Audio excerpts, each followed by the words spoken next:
cilik. Saya bilang sama beliau, ya ini hukum ini jangan terus semuanya pada bungkem ya. Saya bilang sama beliau,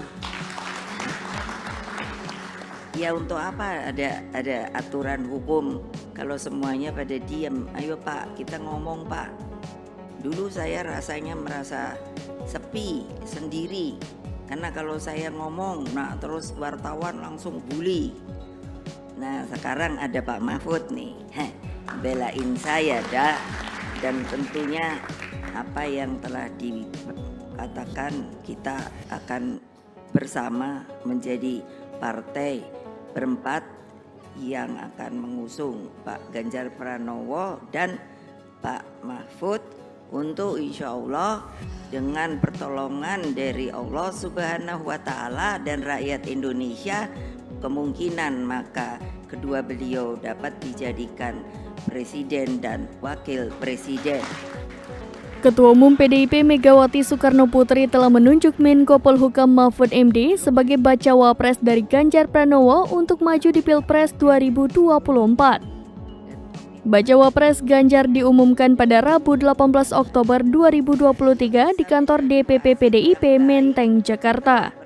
Menurutnya Mahfud MD adalah sosok yang apa adanya, jujur dan bernyali.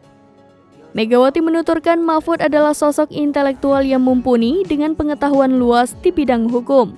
Ia juga memandang Mahfud sebagai sosok yang kerap tampil apa adanya, jujur, bernyali dan komitmen ideologisnya tidak perlu diragukan.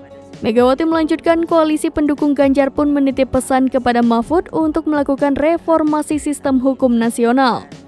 Menurut Megawati, sistem hukum harus direformasi agar wajah keadilan sejati dapat tampil.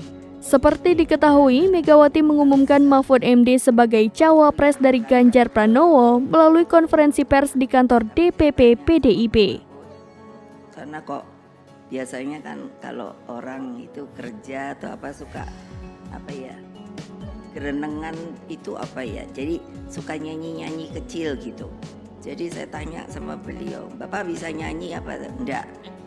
Dengan malu-malu beliau berkata, kayaknya kurang bisa Bu. Download Tribun X sekarang, menghadirkan lokal menjadi Indonesia.